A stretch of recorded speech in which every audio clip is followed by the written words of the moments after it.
Good afternoon and welcome to this regular meeting of the City of Eureka Community Oversight on Police Practices Board. I, Dino Novello, Chair, will be facilitating this meeting.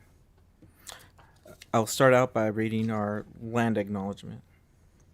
The land that Eureka rests on is known in the Wiyot language as Jirojiji. Past actions by local, state, and federal governments removed the Wiyot and other indigenous people from the land and threatened to destroy their cultural practices. The City of Eureka acknowledged the Wiyot community, their elders, both past and present, as well as future generations. This acknowledgement demonstrates the city's commitment to dismantle the ongoing legacies of settler colonialism. I'd like to ask our Executive Assistant, Shannon Fazio, to please call the roll. Board Member Torres? Present. Board Member Gaventer is absent. Board Member Pardo? Present. Board Member Chair Bellini? Present. Board Member Lodica? Present. Board Chair Novello? Present. Thank you. I would like to also introduce our staff that are in attendance, our city manager, Miles Slattery. And also I would also like to introduce our independent auditor. We have Teresa Magula. And I think that's it from your group, right, Teresa? Okay, perfect.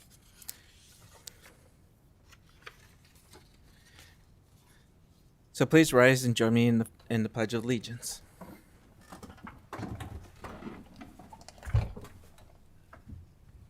I pledge allegiance to the flag of the United States of America and to the republic for which it stands, one nation, under God, indivisible, with liberty and justice for all.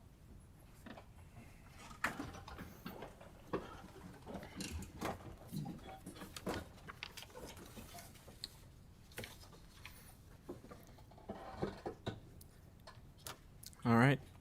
The next item on our agenda is approval of minutes. I'm hoping everyone has had a chance to review our meeting minutes from our last meeting.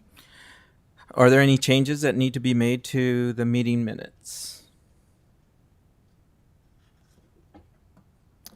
No, I see no one saying anything.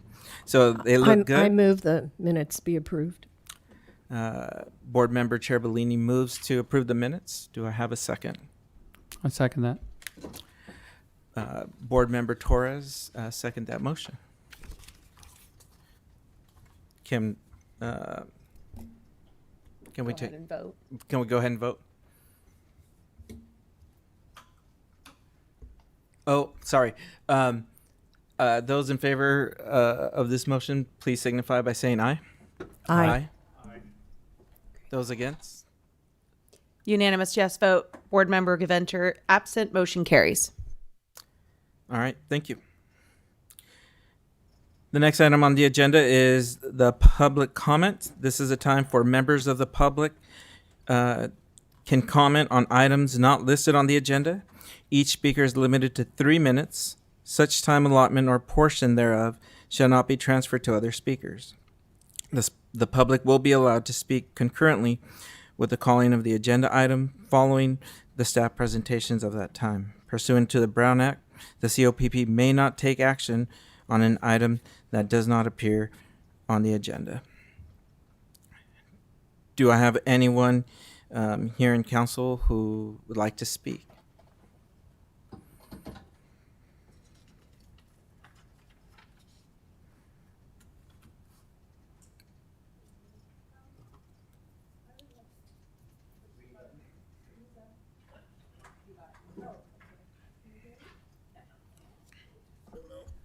Okay, thank you. Hi. Janelle Licker, I would like to request or ask or suggest that you all take a look at your, I don't know what it's called, your founding, the document that establishes you and tells you what you do. Because in the past I've looked at it And one of the things that I noticed is that it was set up such as your advisors, your consultants, and you were to work on this, on reviewing cases and reviewing the actions, and that the city manager's role came afterwards, to, if he had an objection to something that you did or didn't agree with you, he could intervene and do it. That was my interpretation. And he was taking a much more active role, and at times, well, he's done his best. And I understand where he's coming from and that he wants to be involved and all that. But I just think that you should look at that and see whether or not that is. And I think actually that if you go to the Planning Commission, or I used to go to the Housing Board or whatever, and when staff came, it was generally wasn't. I never saw the city manager there. It was the staff of the department that was involved. So I just suggest that you look at that, please. Thank you. Is there any other in chamber who would like to speak on public comment? I see none. Is there anybody on Zoom who would like to speak on public comment? I see no one on Zoom. Okay. Thank you. I would like to now close the public comment on non-agenda items. So for next item on the agenda is old business. I see we have no old business on the agenda, so we'll move on to the next item for new business. So the next item on the agenda is for the OIR Group IPA evaluation. According to Article 2, Section 1A, it is the responsibility for the Citizen Oversight of Police Practices Board to evaluate the work of independent auditor. I would like to give Assistant Manager Miles Slattery an opportunity to explain what this entails. Thank you, Chair, and good evening, board and chair members, board members, excuse me, and chair. So yes, as Chairperson Novello stated, as a part of the ordinance that established the Community Oversight on Police Practices Board, there's to be an annual evaluation of the independent police auditor. So staff reached out to other municipalities with similar boards and to see whether or not they've had a process put into place, because the municipal code does not outline what that process looks like. And so in the research that staff had done with the assistance of our independent police auditor, we've established some criteria for evaluation, and have decided an appropriate way to do this would be for the board to select 2 of the members to sit down with staff. Staff will go over I'll go over what that criteria is, but we'll go over the criteria and review the performance of the IPA, and then bring it back to the COP board for discussion. What staff has found out in their research is that what is done in other jurisdictions is the scope of services that are within the contract with the IPA will be some of the criteria that will be evaluated by those 2 board members. And then I've also had some input from our police chief on some additional criteria that will be looked at. And so that'll be provided to the 2 board members. They can report back on not only that criteria, but their evaluation of that criteria to the board, and have a discussion at the next board meeting, which would be in January, I believe.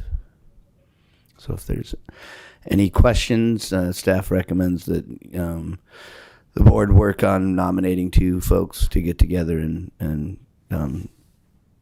go over that evaluation for the IPA. Any questions for City Manager Slattery? I was wondering if you have an estimate of what the time commitment would be? So it's very I don't want to say generic, but it's the criteria from the scope of services is very clear, and I can let you know what the input that we received from the chief was basically evaluating their knowledge of current trends in law enforcement and within their police auditor's role, the thoroughness of the quarterly reports that are provided to the cop board, quality of the insight provided to the cop board and the city, and then provide any direction or feedback or recommendations. The scope of services are very similar to that. It's basically what you guys have experienced IPA performing for us, the evaluation of incidents, reviewing complaints, looking at policies and procedures, and making recommendations. And so, I would say 4 to 6 hours, I would say tops, in that realm, over the next 3 months. And then maybe a couple more hours to put something together for a presentation to the board. Okay. Any other questions to City Manager Slatter? Yes, Board Member Chair Bellini.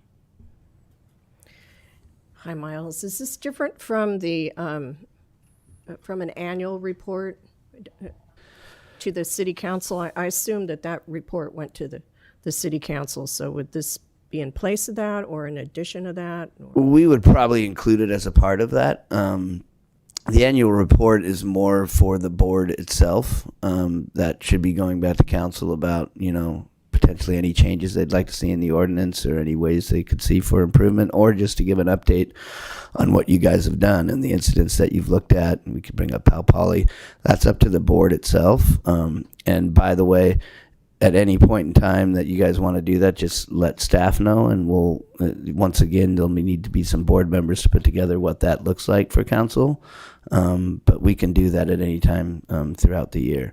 But I think that's different than this. I mean, it could be mentioned as a part of that we did evaluate the IPA. But I think that presentation to council is more about what the board itself is doing and what they've what they've seen, suggestions for improvement, what they appreciate about it, that process, that type of stuff. Okay, thank you. Any other questions? Yes, Board Member Torres. I was just wondering, in this evaluation, is there opportunity to talk to them and question them regarding their work and with us? So I was just curious if that's a possibility. Yeah, that was going to be recommended. If there's anything that should come up about questions you need for them or for staff or even for EPD, definitely I'm sure Therese would have no problem making herself available. Or Julie. Any other questions? I have a question. Are we limited to only 2 board members? Can we open it up to We'd like to keep it to that because the way that the ordinance is written, it can be anywhere between 5 and 7 board members. If we were to get down to 5, if you get more than 2, you have a quorum, and that's probably not a good idea. So we'd like to limit it to 2. Okay. Any other questions? I'd like to bring it to public comment. Yeah. So, is there any public comment on this agenda item? Here in the chamber, I see none. Anybody on Zoom? I see no one on Zoom. Okay. All right. Now it's for discussion. I did receive email from board member Giventer today that he is interested in participating in this. So, is anybody else that is interested? This sounds exciting to me. If there isn't any interest, we're going to get down to flipping coins. So hopefully that doesn't happen. That was a yes. So I see 2 board members interested. Is there anybody else that's interested, or I would entertain a motion at this time.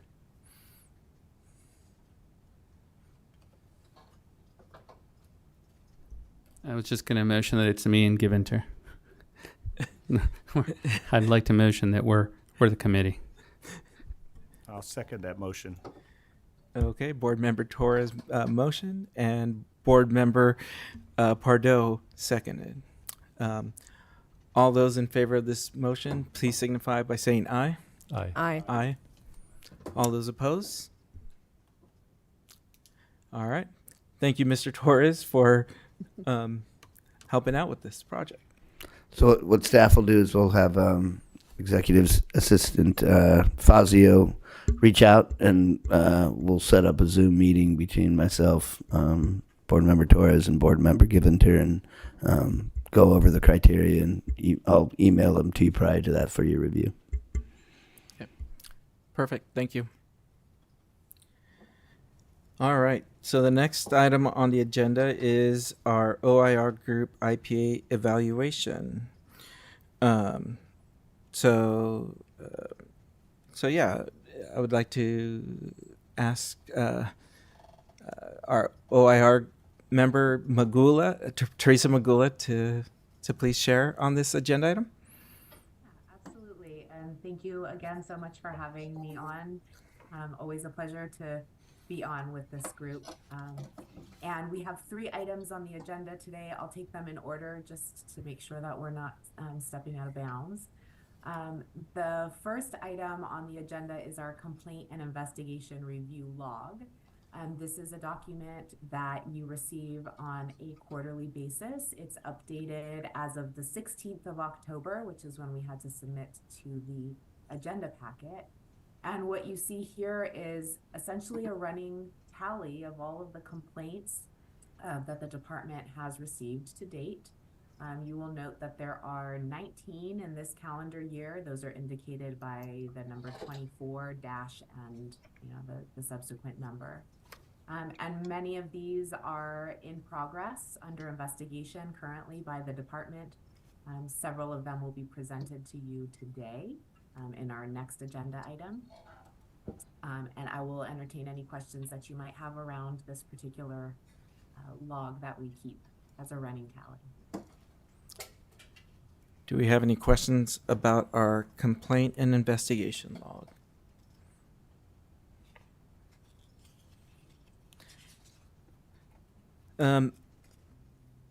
I have a question. Can you please review again what's the process of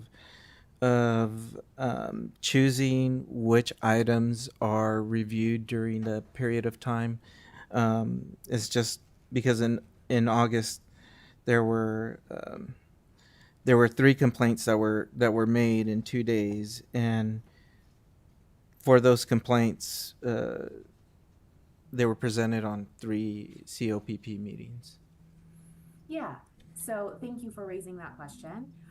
Essentially what happens is that the department receives a complaint. You'll see that that is under that date received column.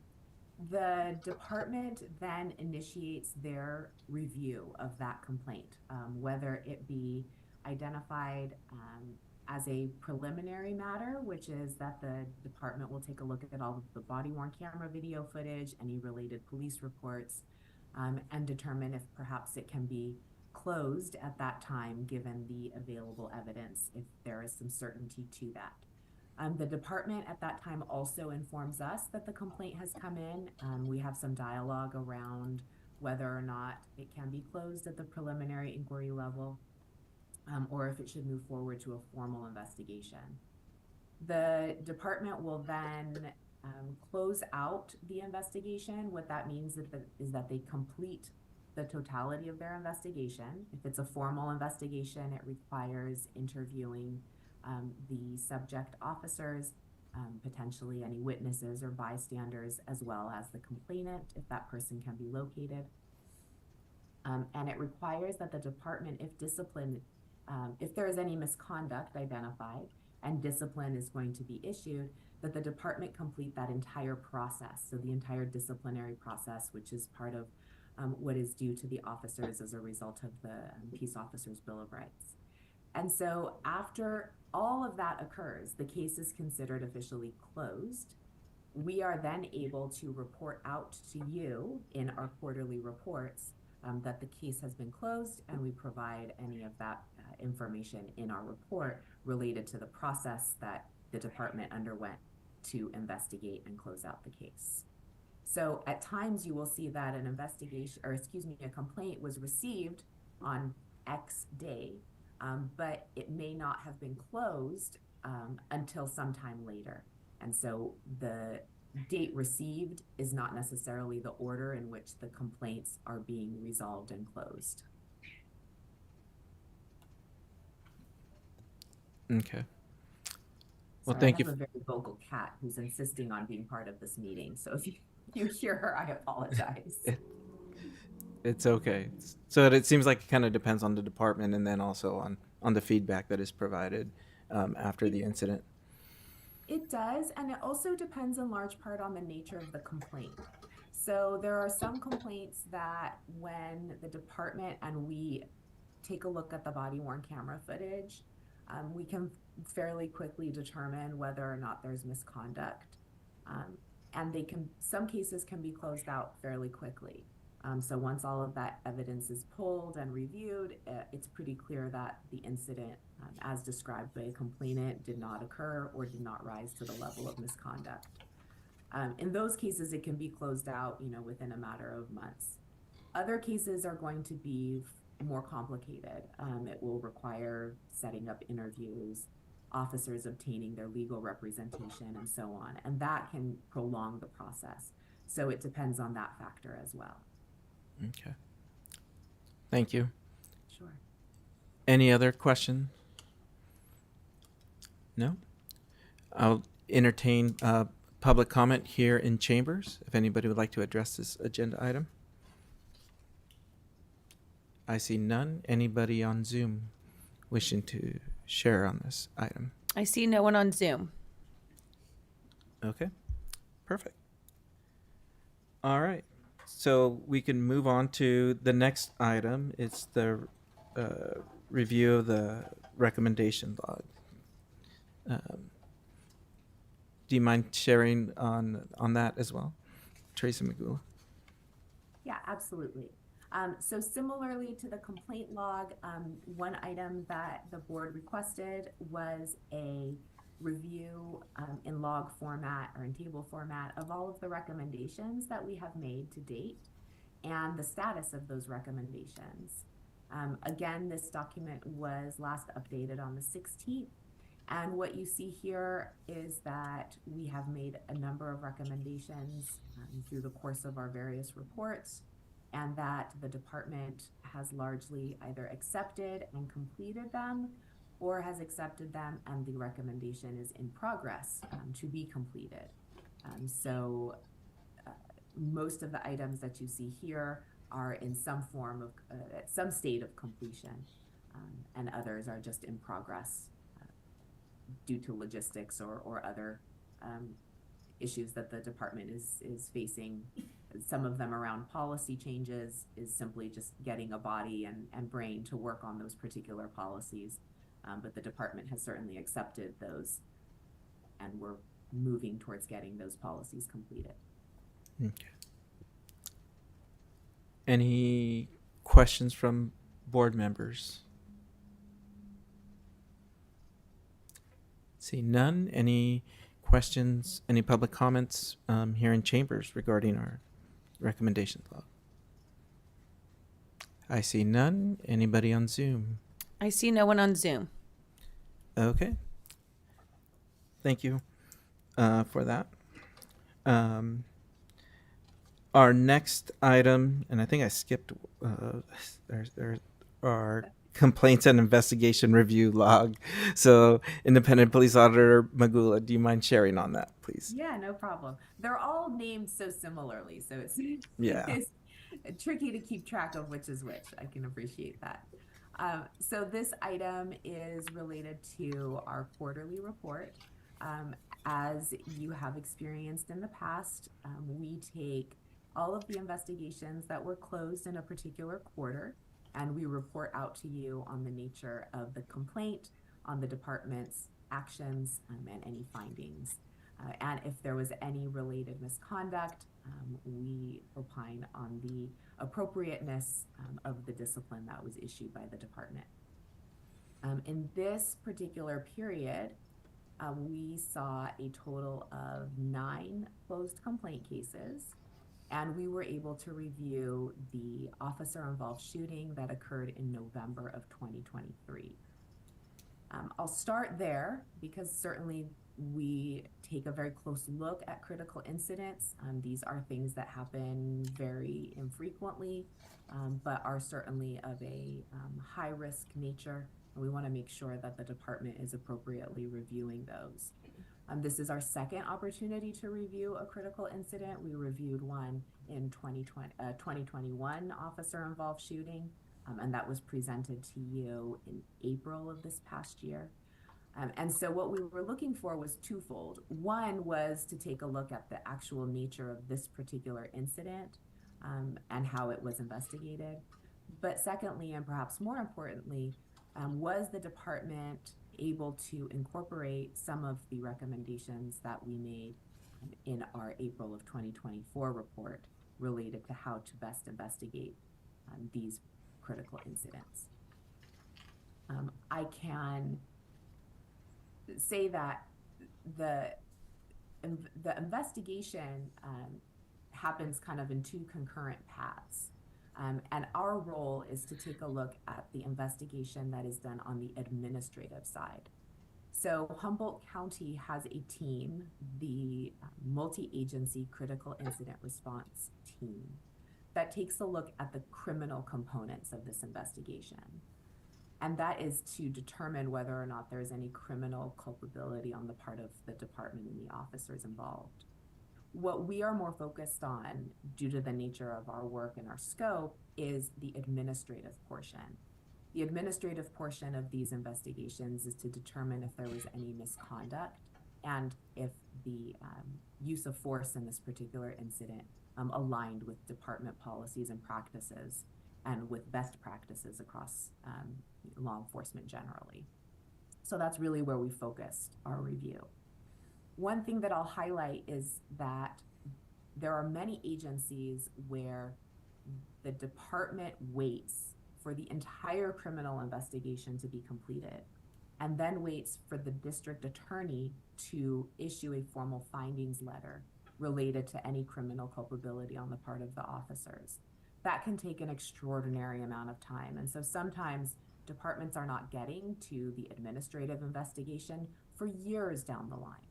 And what we have always recommended is that departments try to their best effort to do parallel tracks, have that criminal investigation happen, but also ensure that the administrative investigation is happening concurrently.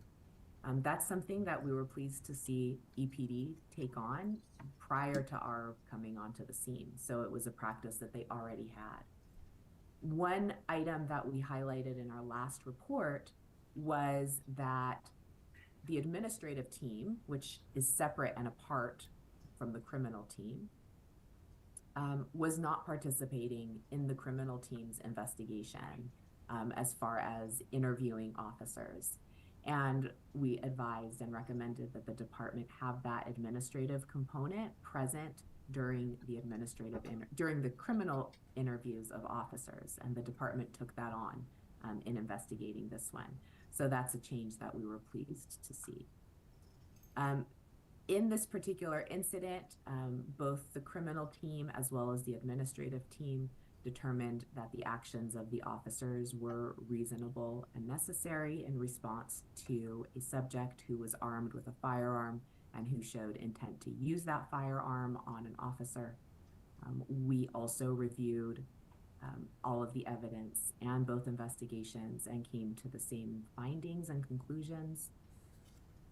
As we note in our kind of final section related to this critical incident, one of the challenges that was experienced was Officer 2, the officer who's identified as Officer 2 in our report, had difficulty with recalling the incident.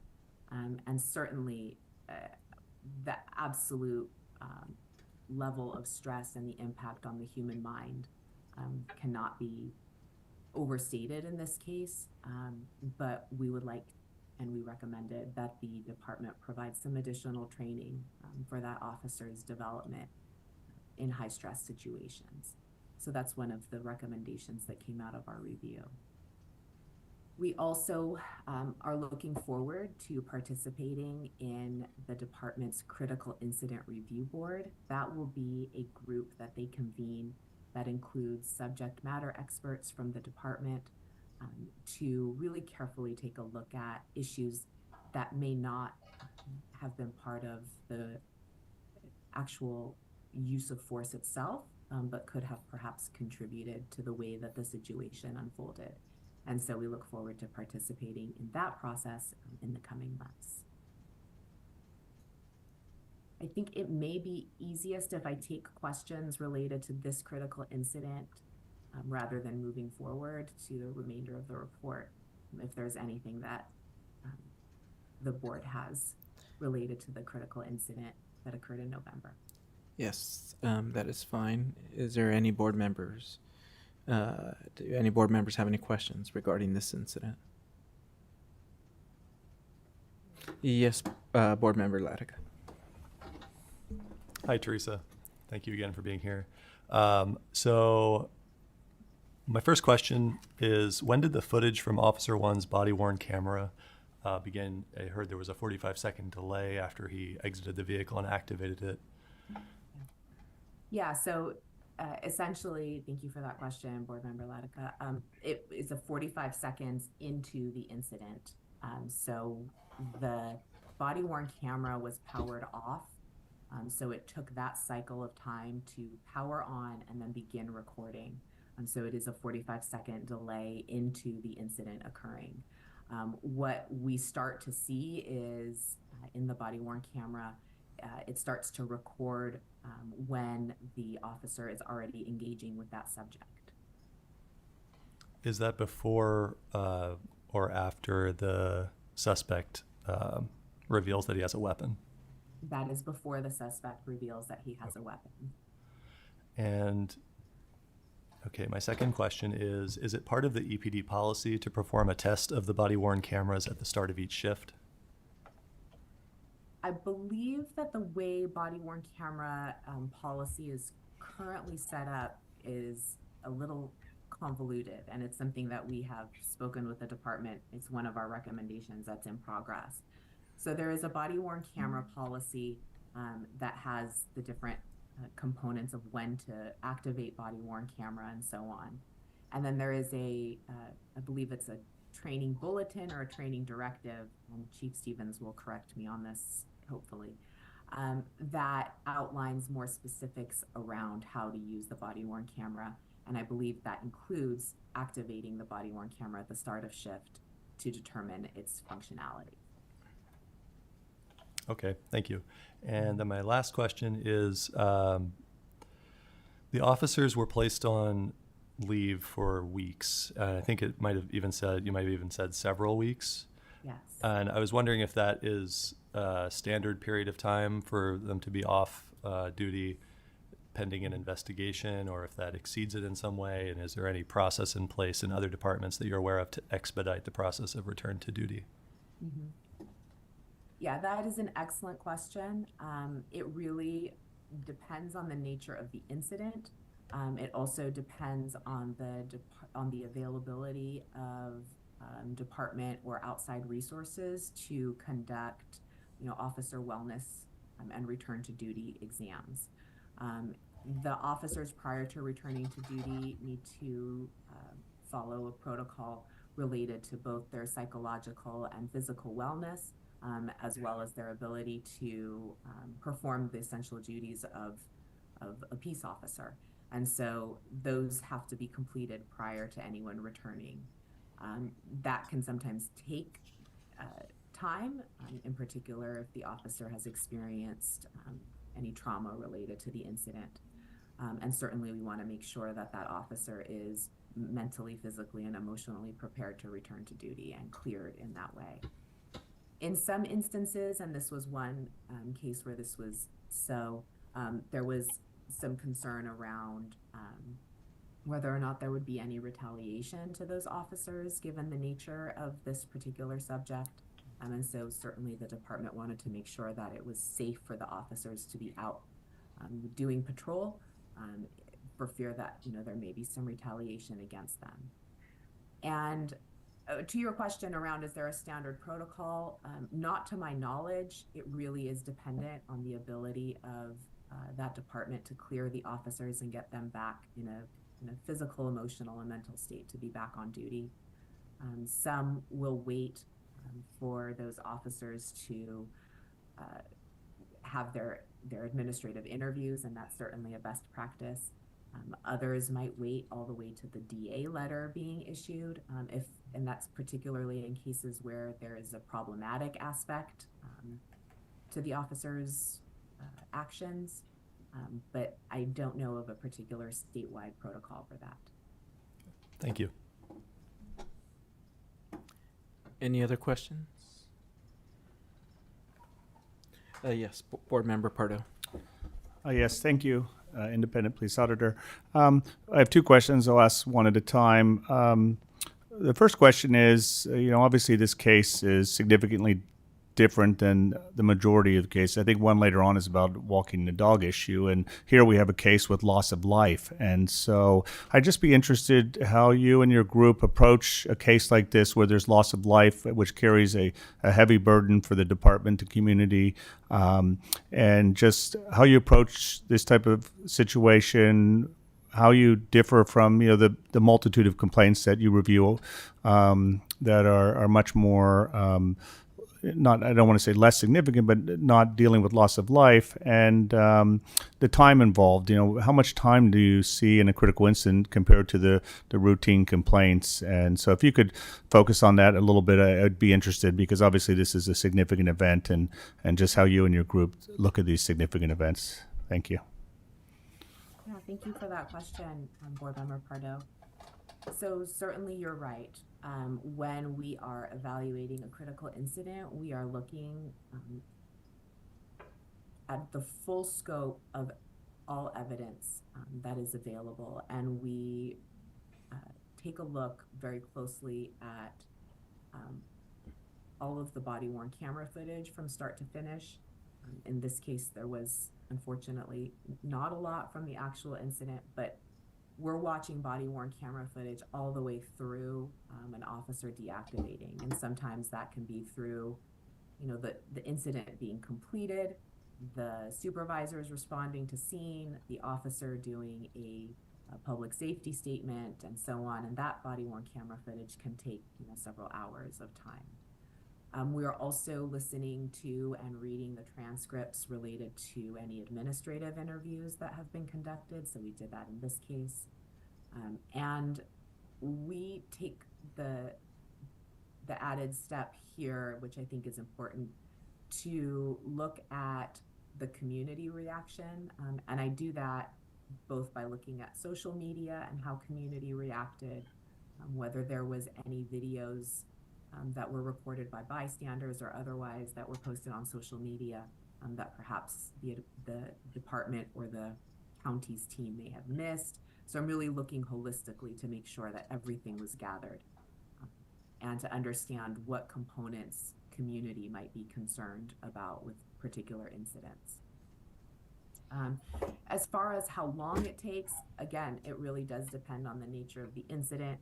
These reviews can take several weeks if the department, if the incident was large and there were many officers involved. In this case, it took a much longer than some of the other more straightforward complaints that we received. And certainly we look to make sure that everything has been collected and evaluated carefully.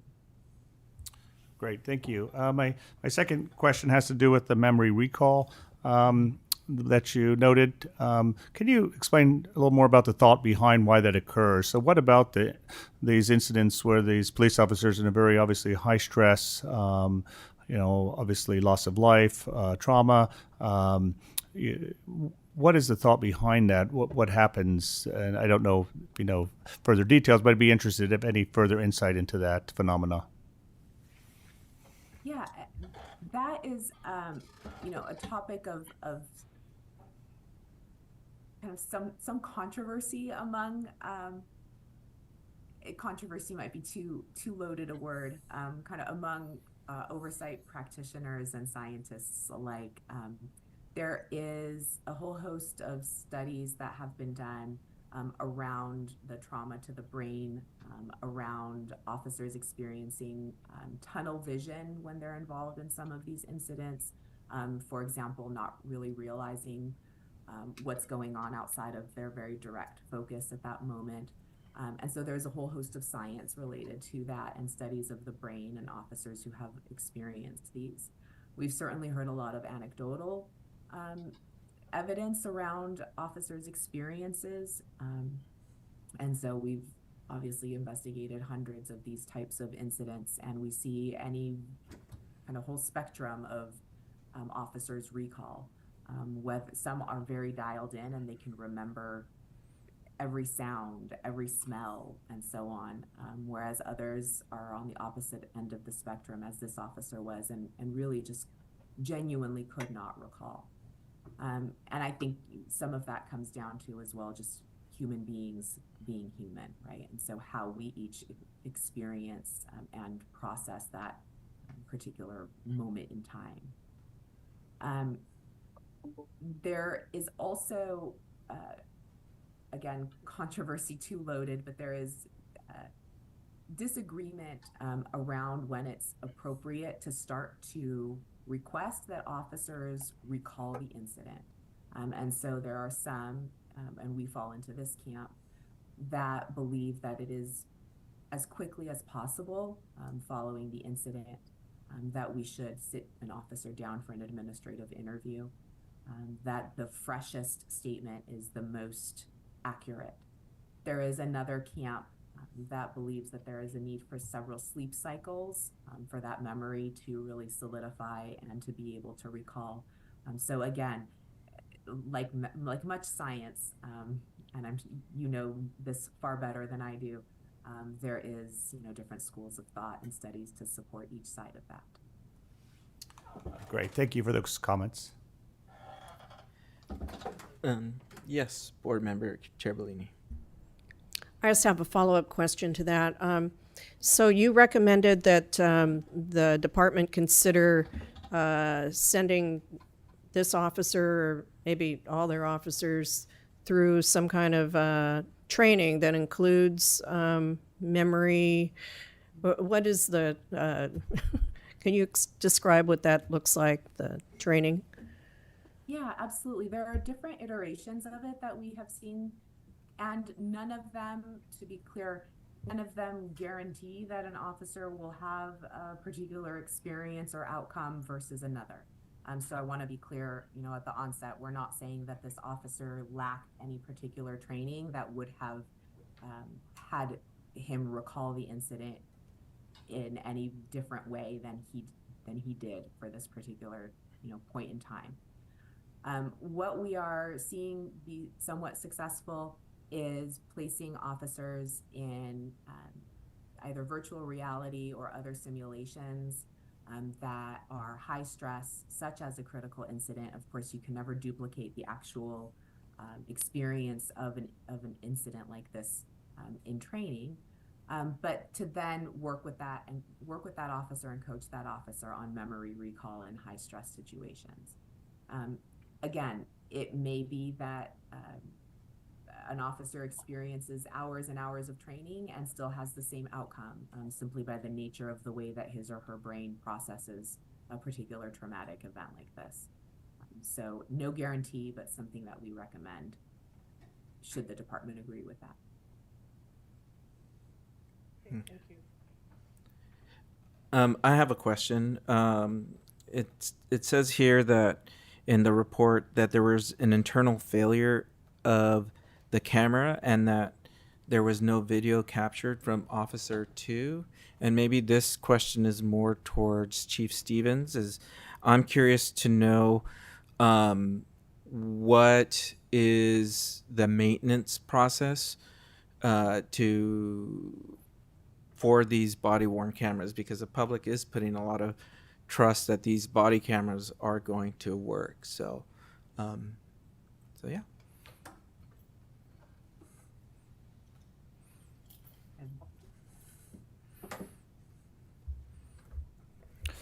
Good afternoon. As far as an internal maintenance process, we don't have one. The cameras are docked into docking stations. Those docking stations are hooked into an internet.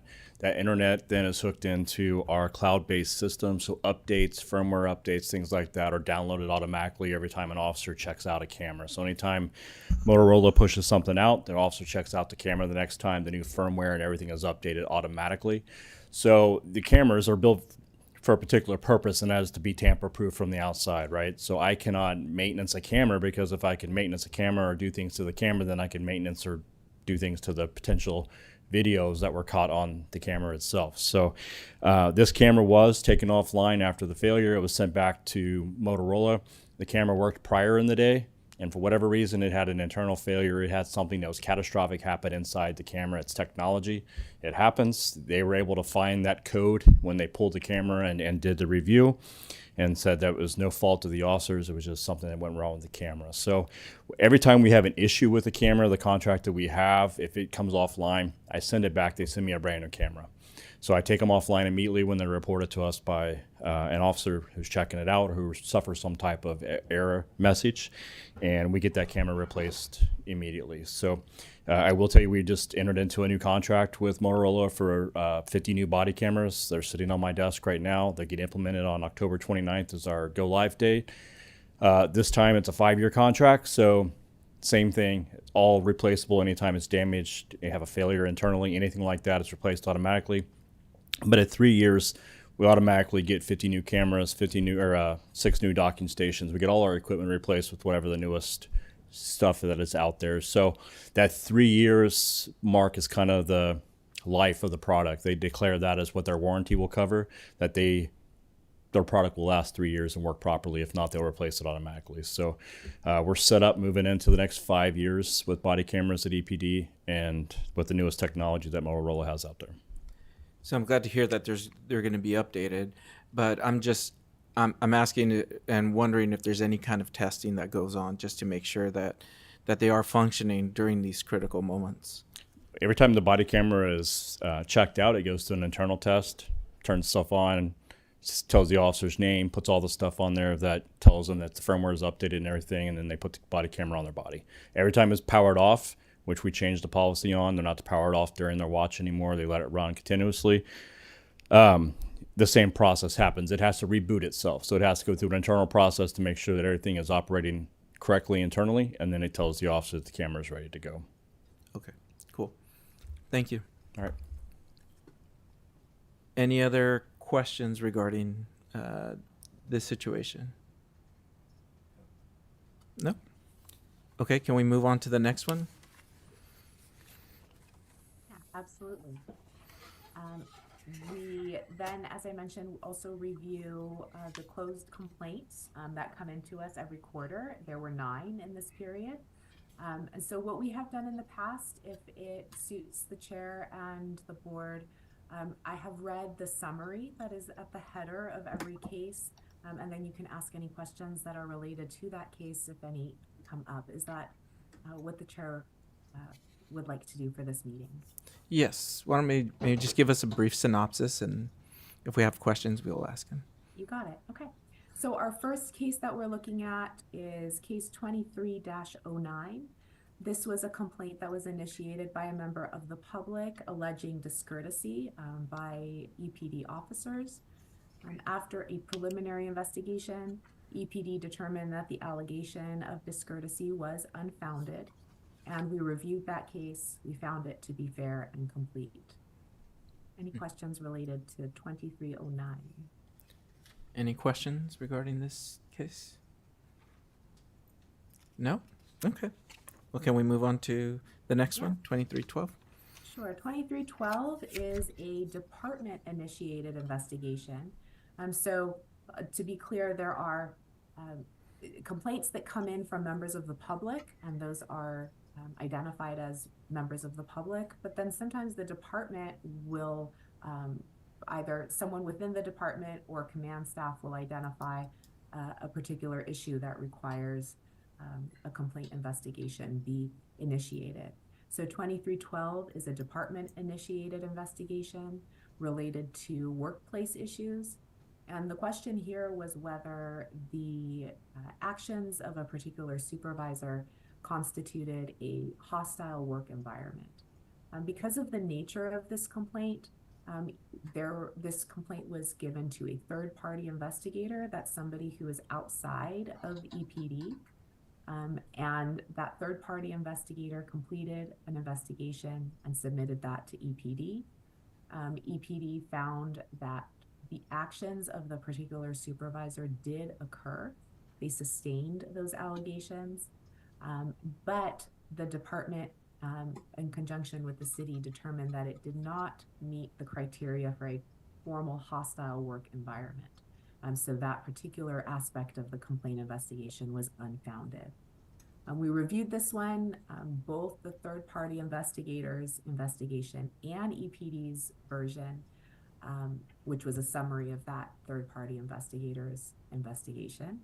And we found that all of those were fair and complete. We found that the outcomes were appropriate in this case. Okay. Any questions regarding case 2312?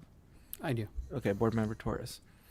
I was just wondering, when you state EPD issued what we found to be appropriate corrective action, is that based on maybe generic human resource ideas or ideals, or is that based on what normally would happen in police departments? I'm just curious, on what basis would you say, oh, we agreed that that corrective action was appropriate from a, say, HR standpoint? Thank you for that question. So our scope is limited to the corrective actions that the department would issue, because there was no determination that this rose to the level of a formal hostile work environment.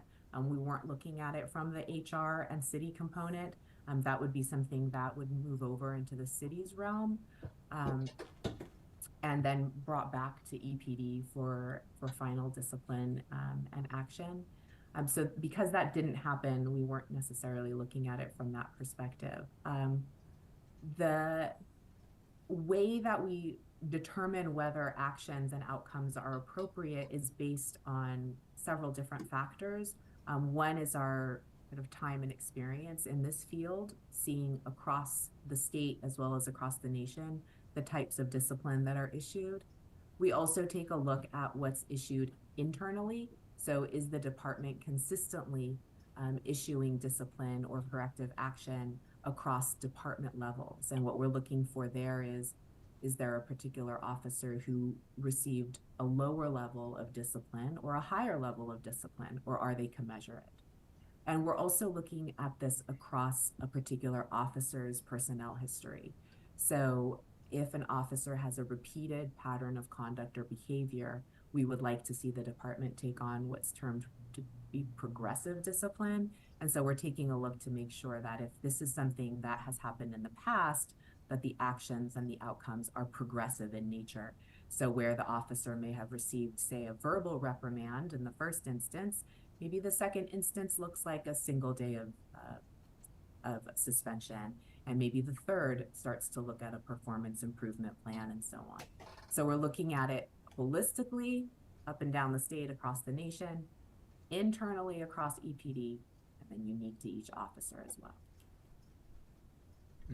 So then would it be safe to say in this specific situation, you had access to that supervisor's personnel file, so you were able to see, historically speaking, what was going on? That's correct, yes. And we have access to the personnel file as part of our investigative packet that's submitted to us. Cool, thanks. Any other questions? Nope. Okay. Can we can move on to the next one, 24-2. 24-2 is the case that I believe was being referenced by Board Member Pardo, which is another department-initiated investigation. This was a violation of leave policy. The officer was on leave, sick leave, and was observed walking his dog. So after a preliminary investigation, EPD determined that the allegations were unfounded, so they did not violate the department's leave policy, and we found that investigation to be fair and complete. We noted here that the officer in his interview acknowledged that those optics weren't great, but certainly provided sufficient rationale as to why he engaged in that behavior. Okay. Any questions regarding this case? Board Member Chervellini? Yeah, thank you. So this is one of those things where you state in here that there's no clear policy violation, and what I was thinking is, what possible policy could you write to cover, something in this situation that isn't so extreme? And I mean, you're going to require a doctor's note because he was out walking his dog, or, it just, since there is no policy that really covers that, it just seems like there was a lot of time put into something that seemed not time worthy. Am I making myself clear? Anyway, I really don't expect you to respond, but it was just a comment that crossed my mind. So, okay, so he walked his dog while he was sick, Anyway, a lot of paperwork covering that whole issue. Moving on. Thank you. All right. Absolutely. Any other questions? Okay. How about we go to 24-3? 24-3. Here is another version of violation of a leave policy. This particular officer was off duty due to a work-related injury. And here is a case where the policy is pretty clear, that the officer who is on a work-related injury should not be responding to another job in his capacity as a volunteer. And so this was a really cool opportunity for us to use what's called a predisposition settlement agreement. This is something that, to Board Member Chervellini's point, kind of truncates the need to go through this whole process and develop quite so much paperwork around something that the officer willingly admitted to and took responsibility for. And so this is a document that the department generates, outlining what they believe to be the allegations, the set of circumstances in a short summary statement. They provide that to the officer, who then has some time to review that with a representative. And if the officer agrees with what's written there, and agrees to the proposed disciplinary outcome, it essentially just cuts out the idea that an investigation is necessary. So everyone agrees, we all sign the settlement agreement, and it moves on. So this particular case used that process. It's one that we hope the department can use more regularly, and again, would save some time around the investigative process and the paperwork related to those. We found that this was a really good opportunity for the department to test out that process, and we look forward to seeing them use it again in the future if the cases meet a very specific set of criteria for its use. Okay. Any questions from the board? Yeah. Yes, Board Member Chervellini. Already there.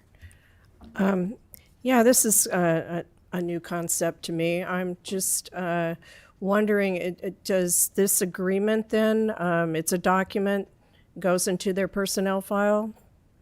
That's correct. So it's still there and available for an annual performance evaluation, so to speak, And, That is correct, yes. all right, so all it really does is just kind of stop the investigative process in its tracks and says, I did it, and that's it. That's correct. I did it. I accept responsibility, and I accept the disciplinary outcome that the department is proposing as a result of my actions. And those all then go into the officer's personnel file. Essentially, it's a sustained complaint, a sustained misconduct allegation that everyone has agreed to and is in the file. Okay. And it doesn't prevent any further disciplinary action on any more violations of the same nature? No, that's correct. So these are unique to the incident for which they're generated. And I'm also kind of wondering was there a consideration of how this might have impacted the workers' comp claim? Was that an issue here? We did not take a look at that because, again, it's that particular piece was outside the complaint itself. I don't know if Chief Stevens would want to comment on that at all. Well, no, you don't have to comment on that. It's not really germane to this. I was just curious as to, because, in a workers' comp claim, they're doing their own investigation and they find out somebody is doing something they shouldn't be doing because they're injured. Sometimes that has an impact on how that claim proceeds. And it's just kind of a legal thing that I don't understand. So that's fine. All right, thank you. Any other questions regarding this case? No? Okay, we could move on to the next one. All right. 24-5. Yeah, 24-5 is a complaint from a member of the public. It is again alleging discourteous behavior on the part of the officer who responded. After that preliminary investigation, EPD determined that the allegation was unfounded. That means that the discourtesy did not occur in the way that the complainant alleged. But we did take a look to see that the officer could have used more effective communication skills. And the officer supervisor informally counseled on that.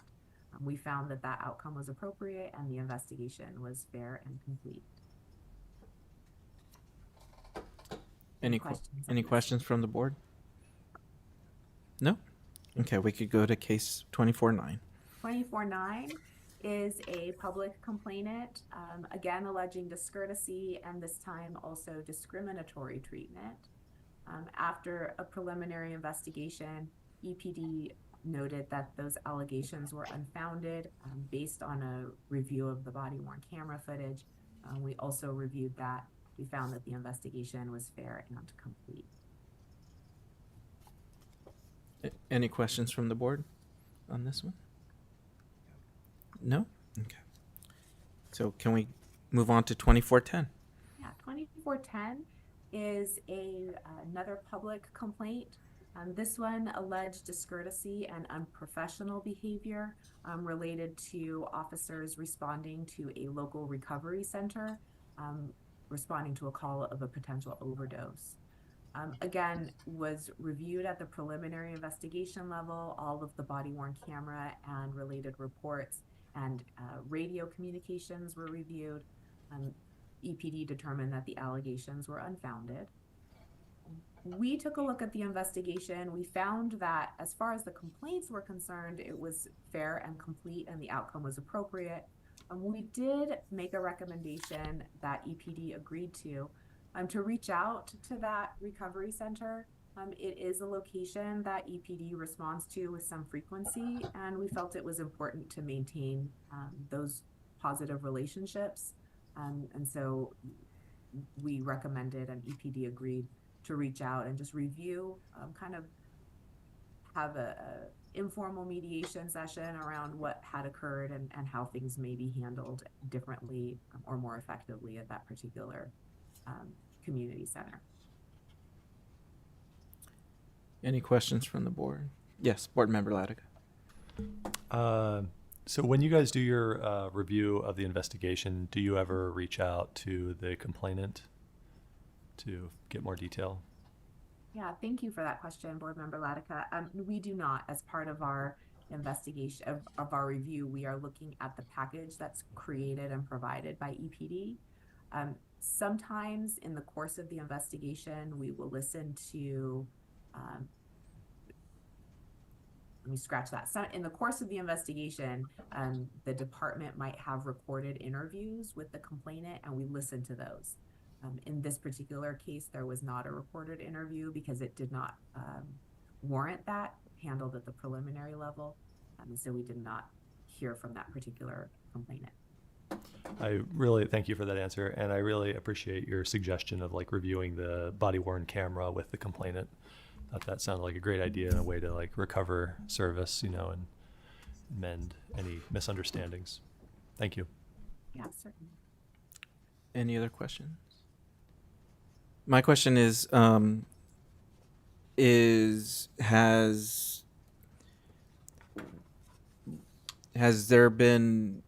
the department reached out to this recovery center just to help remediate whatever happened in this situation to help clear the air?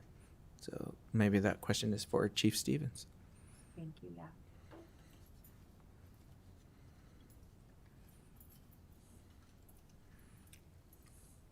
I'll have to follow up on that and get back to you. Okay, thank I you. didn't do it myself, so I'll have to follow up. Okay, thank you. Any other questions? No? Okay, let's move on to case 2411. 2411 is you see a trend here. Allegations from a member of the public related to discourtesy and this time unprofessional behavior on the part of officers who are responding to a disturbance call at a local hotel. EPD determined that the allegations were unfounded. We found that the investigation was fair and complete, but we noticed just a little nuance that the complainant, when she was placed in the back of the police vehicle, subsequent to her arrest, was not properly seatbelted. And so she said to the officers, "Hey, my seatbelt isn't on." And the officer eventually did seatbelt her appropriately. We recommended that you just do a quick review of that transport policy and reinforce the need to make sure that those individuals who are being transported are appropriately secured in vehicles. Okay, any questions from the board regarding this case? I have a quick question. Yes. As I read some of these, when it talks about EPD reviewed all related body-worn camera footage, would it say that if there was any or not?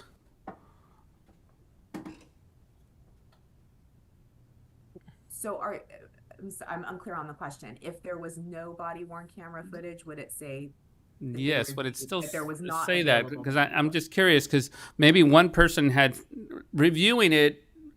I mean, you might have the assumption that there is some, but there might not be some because maybe it wasn't turned on, right? So they reviewed if there was some, but would it tell me if there wasn't any to review? So I'm just curious because I appreciate reading that people are reviewing it, but I'd like to know 1,000% that there was video to review or if there wasn't. Yeah, so excellent question. And one of the components that the department is regularly looking at when a complaint comes through, they are first pulling any body-worn camera that they believe should be there.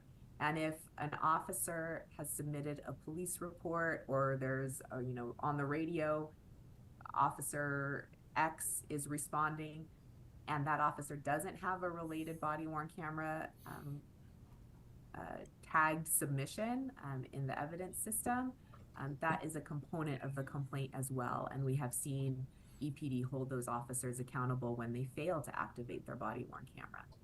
So I would certainly highlight that for you as well, if there was any challenges or failures to activate body-worn camera.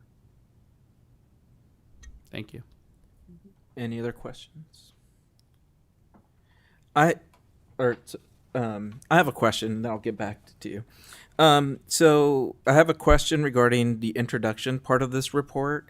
On the fifth paragraph of the report, it says EPD is completing a high volume of investigations, both internal and externally generated, in a timely manner and with appropriate outcomes. So my question is, how do we compare to other jurisdictions in similar areas, or that made you come to this conclusion? Yeah, so thank you for that, and certainly that context is important. That's my intention with that is to indicate relative to its past numbers of complaints. So EPD, since we've started, has seen that number of complaints increase. As I've mentioned before, that's something that we like to see happen. It indicates both that the public is aware of and utilizing the complaint process. It also shows that EPD is formally documenting everything that's coming across, any channel related to complaints. And so relative to past quarters and past years of our reviews, it's a much higher volume than we've seen before. And how do we compare to other jurisdictions, say the size of Eureka? Yeah, so Eureka is, I would say, one of the smaller agencies that we work with. The volume of complaints to me is aligned with the size of the department and your community. It's difficult to say because there are other agencies that might be the same size but don't have as clear and as functional a complaint and review process. So we might look across to other agencies that are similar in size and say, wow, they don't have as many complaints. What's going on, EPD? But those different agencies may not have a system in place, either that is effective or that the public trusts at all. And so they might see a lower volume, not based on the behaviors of their officers, but on the processes that they have in place to review complaints. Hopefully that makes sense. Yeah, it does. So, all right. Board Member Pardo. Thank you. I have questions along the line of our chairperson about the introduction. Two questions. One is the next paragraph. You talked about the increased number of complaints, and obviously noting some positive components to that. But my questions regards to the administrative burden. Obviously these complaints generate a significant administrative burden, and I'd be interested in your input, and also the chief's. I know the chief's been here a long time, and this is a relatively new process, and so obviously there's a significant administrative burden. You're getting more complaints. How is the department expected to deal with that? As you said, you've got lots of issues going on already. You're trying to recruit, you're trying to retain, you've got the city, and so I'm just interested how this increased burden, what's your recommendations, how to handle that, and I'd be interested on the chief's insight as well, since he's been with the department a long time. Yeah, and Board Member Pardo, that really is the balance and the challenge here. As I noted in our introduction, there are other agencies that have entire units dedicated to internal affairs, dedicated lieutenant, sergeants, and so on, who are looking at exclusively these types of concerns. EPD does not have that. And so there are a few different ways to attempt to mitigate that. One is to come up with these creative resolutions like the predisposition agreement, so that not everything has to go through the whole formal complaint process. Secondly, we have the option to look at things through that preliminary investigation lens. Again, that's truncating the full investigative process. But even that, pulling the body-worn camera footage, all of the related reports, that can take time. And then certainly writing it up takes time as well. We've tried to work with the department to make sure that the write-ups are as concise as possible.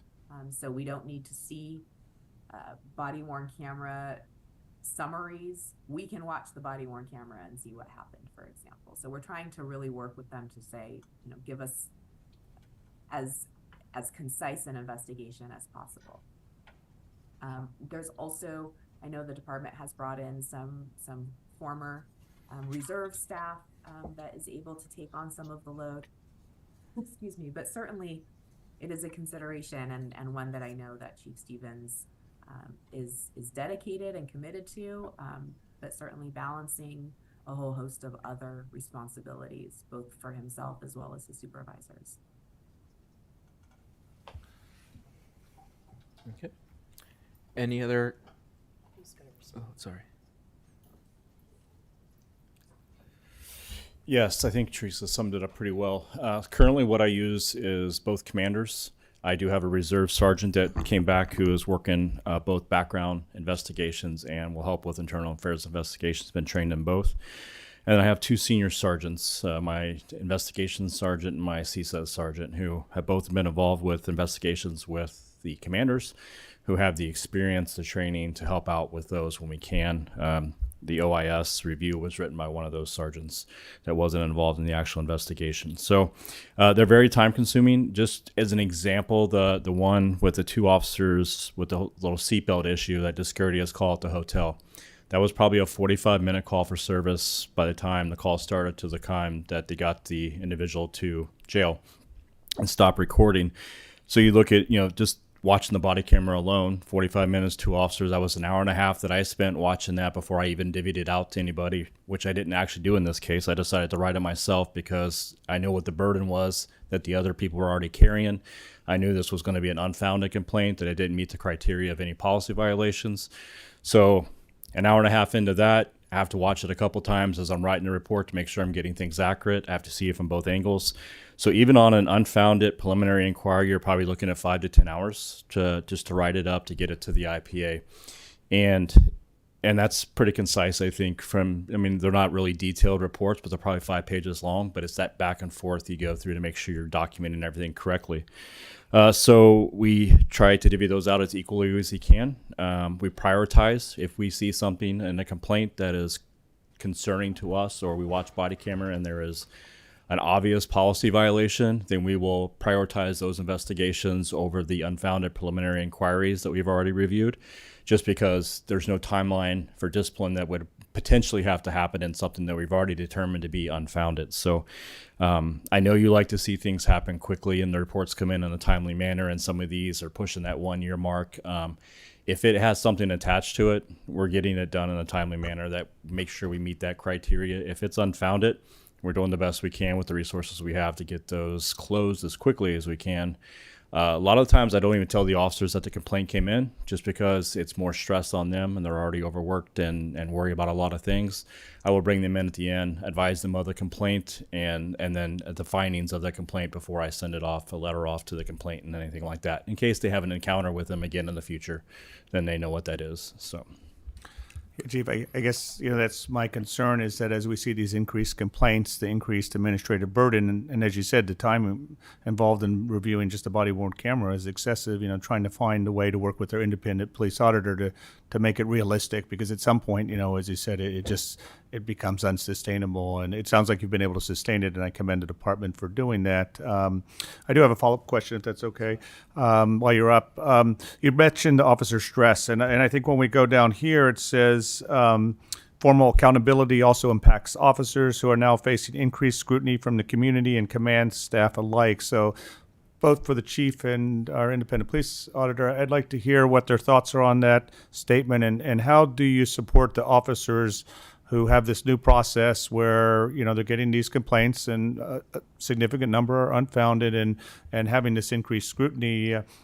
How do you support the officers now with this new approach? And as you said, they're stressed. They're, I assume we're still somewhat understaffed, and I'd just be interested in both your input on that issue.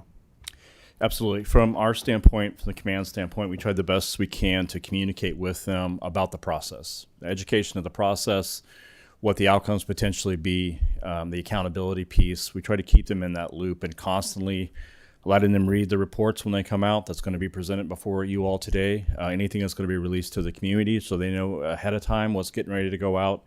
But just trying to help them understand the process, and that A lot of investigations, they're timely, they cause us a lot of work, but a lot of unfounded investigations that are found to be frivolous, it actually helps the officers understand that people are going to make complaints and we're going to look at them for what they truly are based on the evidence that we have.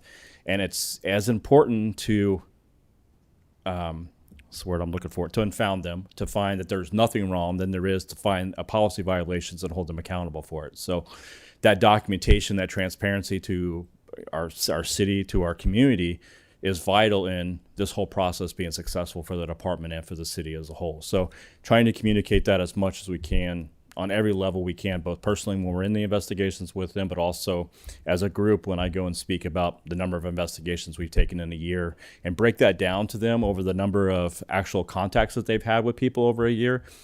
The complaint number is well below 1% of all contacts. It's probably even less than that, to be honest with you, that somebody makes a complaint on. So trying to reinforce that you're doing it right, you're doing a good job. There will be people out there that will complain, will not see it the same way you do, will not see it the same way the law says.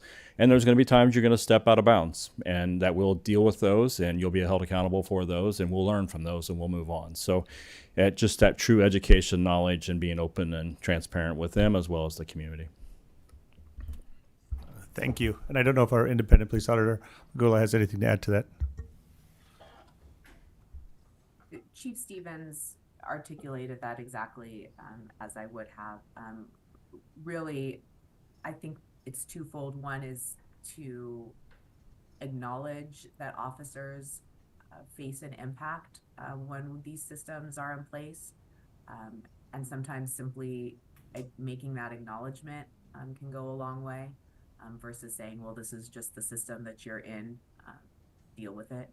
I truly do feel for their well-being, and want to make sure that the department has the resources in place to identify any officers who might be facing challenges with well-being and with health and mental wellness as well. And the department has done an extraordinary job of that, making sure that their officers are well. But absolutely, as Chief Stevens said, sometimes complaints are about perceptions, and the ability to go through and look at body-worn camera footage and other related evidence helps to really clear up the perception of misconduct. And in our perspective, as well as the chief's, that is in the best interest of officers as well as the community. Thank you for those answers today. If I may just speak to something that occurred last week with respect to a department member, if the board would Yes, allow me a few more moments. Thank you. please do. So we, as police oversight professionals, are part of a national organization. It is the Civilian Oversight of Law Enforcement, and we had our annual conference last week in Tucson, Arizona. Despite all of the staffing challenges and all of the stress and burden placed on his commanders, Chief Stevens was generous enough to allow us to take Commander LaFrance with us to that conference. Commander LaFrance and I presented on a panel related to alternative response models to persons in crisis calls. As you very well know, your city and county are exceptional in responding to these calls for service. In particular, the structures and programs that EPD has put into place are, in our view, as we said in our previous report related to mental health crisis calls, they are really a gold standard. And we were very proud and pleased to have Commander LaFrance with us to speak about your programs. I will also say that we played a body-worn camera clip of an EPD officer responding to a person in crisis. That body-worn camera clip was, of course, appropriately redacted, but this was to a room of over 250 quite critical oversight practitioners. And at the conclusion of playing that body-worn camera clip, the entire room burst into applause. So really wanted to commend your department, Commander LaFrance, and this officer for their performance and continued commitment to identifying and responding to persons in crisis. Well, thank you for sharing that. It's always good to hear how our city and our department is being represented at the national level. So thank you for sharing that. Yeah, absolutely. And thank you to the chief and to the city for providing Commander LaFrance the time and the funding to attend that conference. All right. Yes, Board Member Chair Bellini. Yes, thank you for that bit of bright news, and congratulations to Commander LaFrance for being selected to do that. Not a better person for the job, for sure. Going back to your report, I had one last question. Also in the, well, it's in the introduction where you talk about, in your conclusion, in the introduction, about the department, doing a great job, and that you discuss things with them. And one of the things that you mentioned discussing was the automated license plate readers, as well as a couple other things. But I was just kind of curious if I'm assuming that discussion probably happened before the chief's presentation to the city council on his proposal to purchase cameras and a contract to implement that. So I was curious as to what your take is on these ALPRs, and if in your discussions with the chief, if that was a recommendation from you to be a proactive approach in criminal investigations, or what your organization felt about those. Actually, I'm wondering if City Manager Slattery would like to comment on this one. Well, I was going to bring up the overall automated license plate reader in the staff report, but I think this is more a question of what our IPA feels their uses and whether they're supportive, I assume. But I was going to talk about what council directed us to do in the staff report later, but this seems, I probably share the same opinion as Teresa, but I think they're asking Teresa's opinion on them. Correct, Chair? Okay. Well, my reason for the question, I mean, I obviously have an opinion myself, but well, we could talk. Why don't we just put that off until your report then, if you're going to cover it? Sure, that's fine. We can do that. Okay, thank you. Thank you. Any other questions for IPA Magula? Are there any public comments here in the chamber regarding? Go ahead.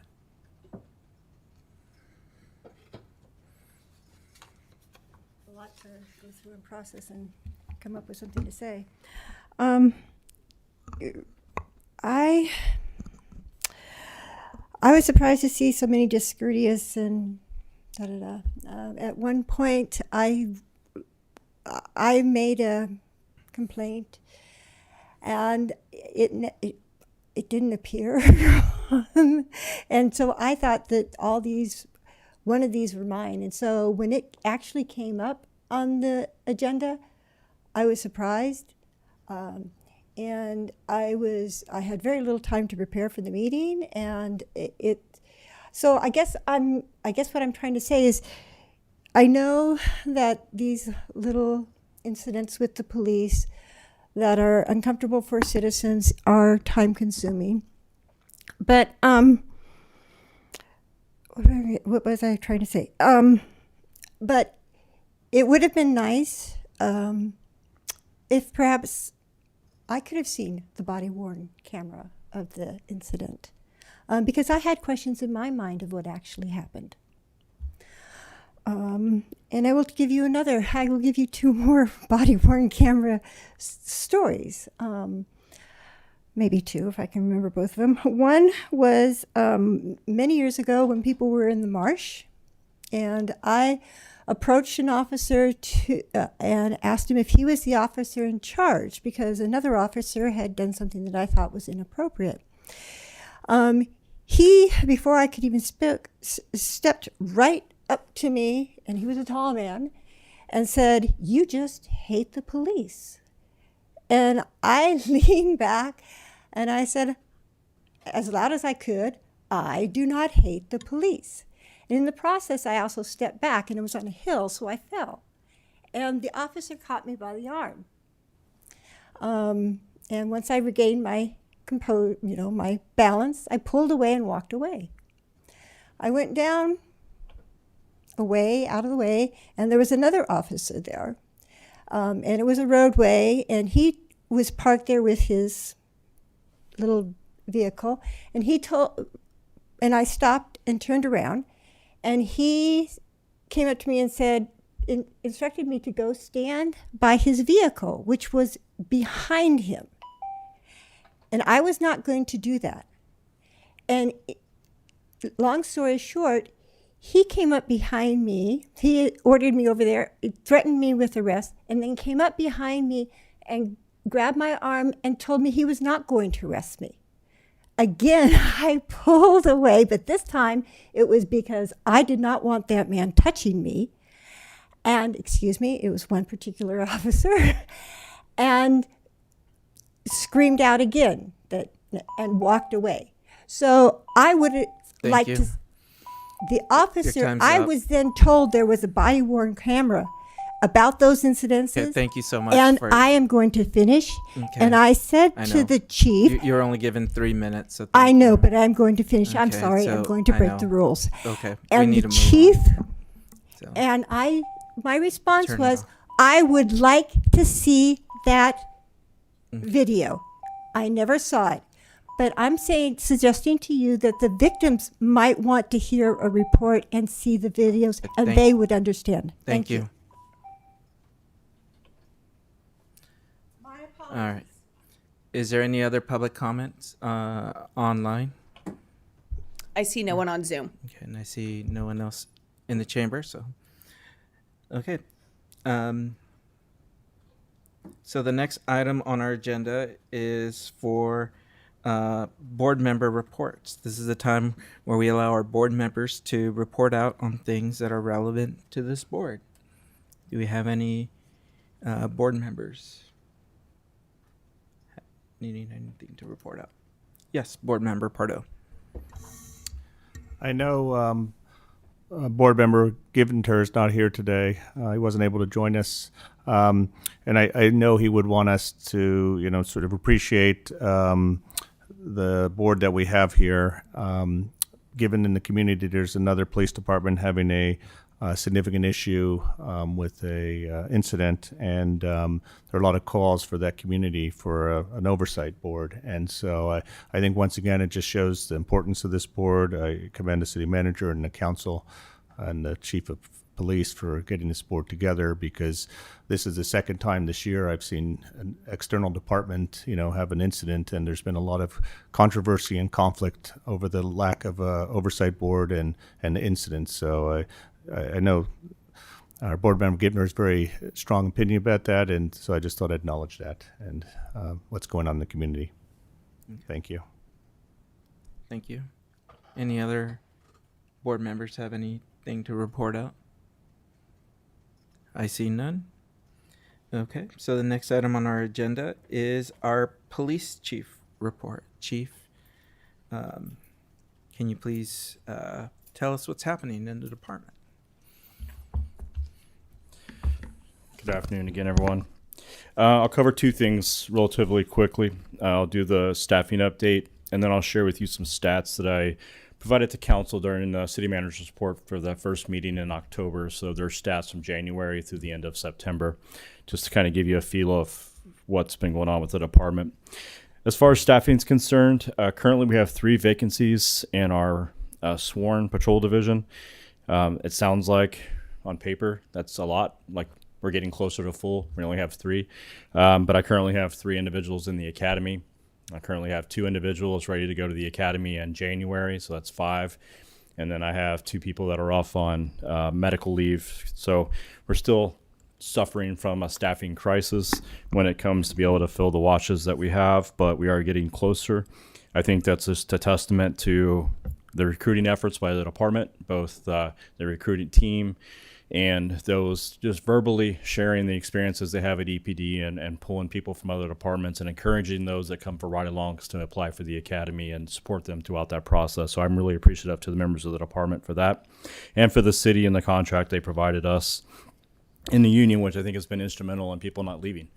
So we're not seeing a high turnover rate. I only have one that's pending a current departure, and it's not related to the contract. In our communications center, we have 2 vacancies right now. We did have 26 people apply for that position, which is an awesome number. We have seen across the board the number of applicants for all our positions increase over the last year. I think, again, it's part recruitment, but I think there's a change in society. People need to get back to work. They're trying to get back into things where they feel like they can get back to their community. And that was definitely one of those positions. We currently have 3 people in backgrounds for those 2 positions to get those filled. We have 1 vacancy in our records department, but we have a member of the community that's currently in backgrounds for that position, and it looks like it's going well. Our animal control officer position is the one who's been the hardest to fill. We went through a recent recruitment for that. I think we've gone through about 3 and can't find somebody that can either get through backgrounds or lives locally or does it back out during the process. We're interviewing 6 people tomorrow off the current list that we have, and hopefully we'll be able to find someone to put in the backgrounds to fill that position. It's vital for the department and for the community as a whole to deal with animal issues, and we know that's important, so we're really working hard to try to get that filled. So any questions on the staffing piece before I move on to some quick stats? Any questions from the board? I have a quick question, or maybe more of a comment. I noticed that on the backs of the police officers' units, the cars, there's like a thing that says join our team and a QR code. And so I don't know if that represents the fact that, we got 26 applicants, if that's working or not. And I'm glad to hear that there's a lot of applications going through. But at the same time, from a public perspective, I kind of feel like it provides the wrong message to those of us who are driving, because I think that appeal is mostly for those, because we don't want our drivers to be pulling out their phones to be scanning a QR code. So I don't know. I have mixed feelings about that, and so I just wanted to hear what your take is on that. I think I appreciated the idea when I came forward. I was obviously supportive of it because you see it on the back of most of the patrol cars. Yes, there is a safety issue if you were trying to do it while you're doing 40 miles an hour down Broadway. That would be concerning. Our cars are parked around the city a lot because, one, we have a take-home car program for officers that are on duty, so they're parked in our neighborhoods. So as people are out for walks, they can take time to do that if they're interested. You will see us stopped at stop signs or at red lights where still you shouldn't be having your phone in your hand, but it's not like you're actually moving and be able to take part of that. Plus, just a visual reminder, you may not be able to scan the QR code, but you may get home and say, well, I'll go check the website then, because that's where the QR code is going to take you anyway as to our job listings. So it's kind of that visual reminder that, hey, maybe I need a different path of employment, or maybe I'm looking for a job. Maybe I should check out what they have on their webpage. So yes, we want the community to be safe. Do not do that while you're driving. We understand that that is a concern. But there are other opportunities to scan that QR code as we're out doing what we do every day, and you may be out at the same time and cross paths with us. Okay. Yeah, I just happen to only see it when I'm driving, so, and being behind a vehicle. So. Well, that makes me feel good too, because you see a lot of cop cars out there, and if you're seeing them while you're driving, so our people are out working. So I'm glad to hear that. So that's what's happening. So thank you. Any other questions regarding recruitments at EPD? Just Board quickly, maybe it's a silly question. Is there like an academy for that animal control thing? That sounds like that could be difficult. It's not an actual academy for the animal control position. We will send them to the basic 832 course through this college, the Redwoods, which gives them they understand use of force, they understand criminal law, they understand they can write citations. After that, you go to court and testify. It covers all those basic things. We do send them to a set of trainings that's put on by Cal Animals through the state of California to give them specific training to their actual job when it comes to dealing with the animals and those violations. Any other questions regarding recruitment? Okay, thank you. So, like again, this is just a 9-month snapshot of what has been going on within the department. Just kind of give an overall view of that. From the patrol side, they've handled 31,519 calls for service. They've initiated 12,265 incidents. So those could be welfare checks, pedestrian stops, traffic stops, a whole list of things that go into that.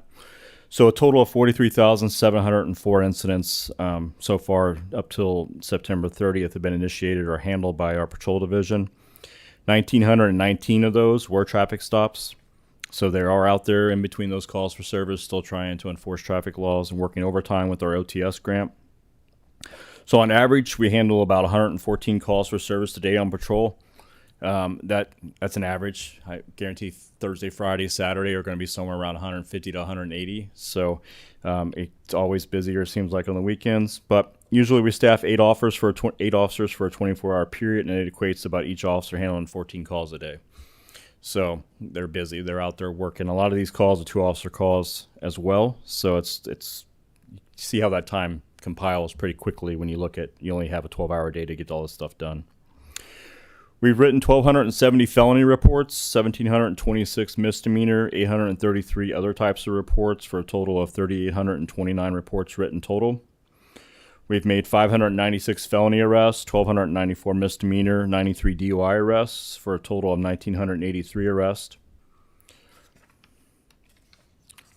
Mental health calls, we've handled 1,053 that have been dispatched as mental health calls for service. Of those, we've only written 60 5150 holds, or a hold on a person to get them the appropriate help, which means they have to go to the hospital.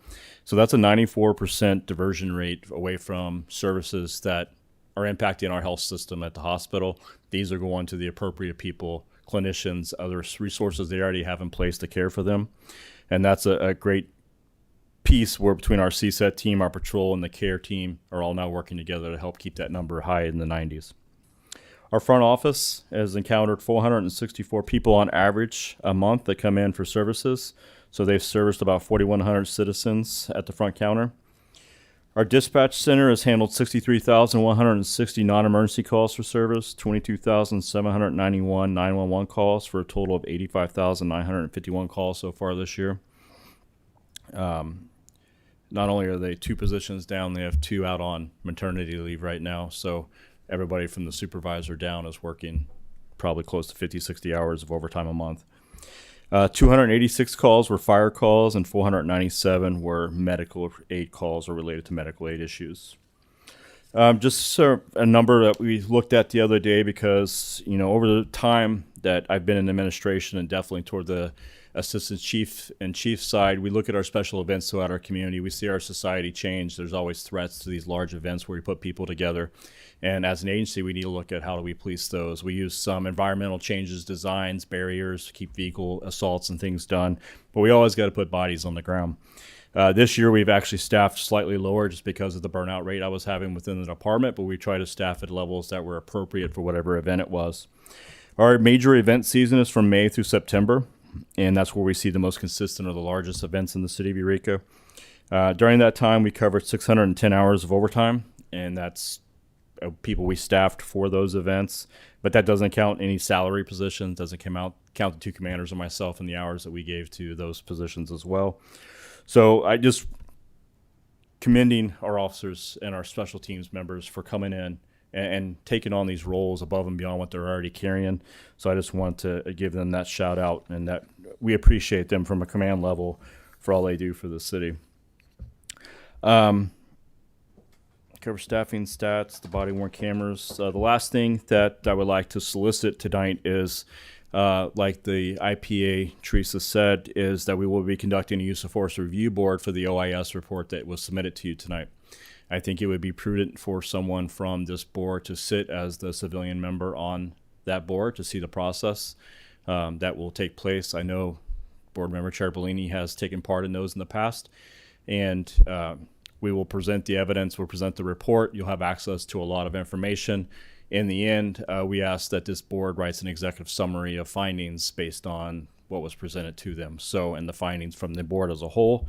So I would like to offer that to the COP board to designate a member of the board that would like to sit a part of that committee. Doesn't have to be done tonight. If you could just relay it through the city manager to me sometime in the next month, then we'll probably try to get that done by, with the holidays, we'll probably shoot for January, just because trying to put people in the schedules together right now through the holidays is tough. But I wanted to offer that to the board tonight. So. Okay. And if anybody has any interest in that, please either talk to me, or if you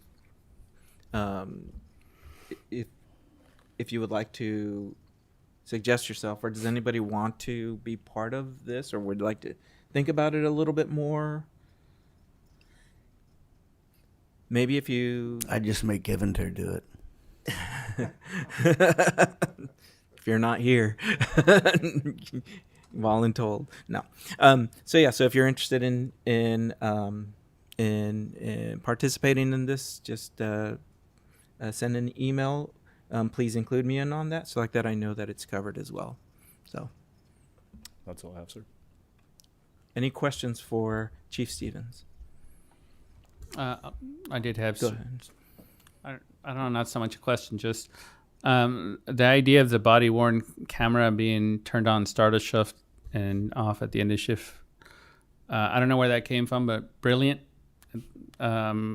Obviously, transparency, accountability, it's got everything, and it just makes it easy. So I'm pleased for that, because I think it's a great leadership decision to let people know. Obviously, you want it to be transparent, that the information is there and you don't have to worry about people's memories. So I just wanted to say brilliant, great idea, and I'm glad that happened. And I think it helps relay confidence in what you're doing, and I appreciate it. Thank you. Any other questions or comments? Yes, Board Member Chair Bellini. So quick question about the Cal Poly review incident. I think our log said some of it had been done and some was in process. So what, or has Cal Poly convened their review board with the chiefs involved, or where's that at? Yes, we have had the debrief with Cal Poly. I think it honestly was the week after our last meeting here as part of the COP board.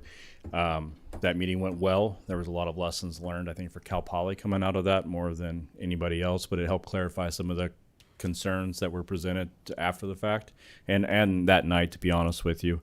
One of the other things I believe is an MOU with all the cities on their co-response or mutual aid response. I have presented the idea to Lika, and Lika is in favor of that type of document to be created. I found one from 10 years ago, maybe, that they found in a file in Ferndale that every chief signed back then, that I'm going to probably mirror it off of, because it's pretty simple, and because it's so, the responsibilities are so vast, the agencies are so different, the resources are so varied across the county, that I believe it's just something that needs to be that we'll send people to help, and we'll bring the resources that we have to help you, but that the jurisdiction of requesting the aid will remain in charge of that unless they relinquish any of that command to a higher, either a higher agency or an agency that has better understanding of whatever the issue is they're trying to resolve at the time. Okay, great. Sounds good. Thank you. Yep. Any other questions or comments for Chief Stevens? I actually did Member forget to say something. Just a recommendation, I guess, after listening to our community person out here. When we have one of these complaints, like the discourtesy complaints, when you complete your investigation, if there were an option to make that video of the body-worn camera available for that person who filed the complaint to see, I think that would be great. So I just wanted to throw that out there, as I don't know if it's possible, but just because I think it also adds to building confidence from the people, knowing that if you filed a complaint and if it was investigated and the investigation's over, that they could see that video also so that they would know exactly what happened. And I think that probably would be, like I said, very good for the community to know that, you know, our department could do that. So I just wanted to throw that suggestion out there. Yeah, I will say that it's not always that simple.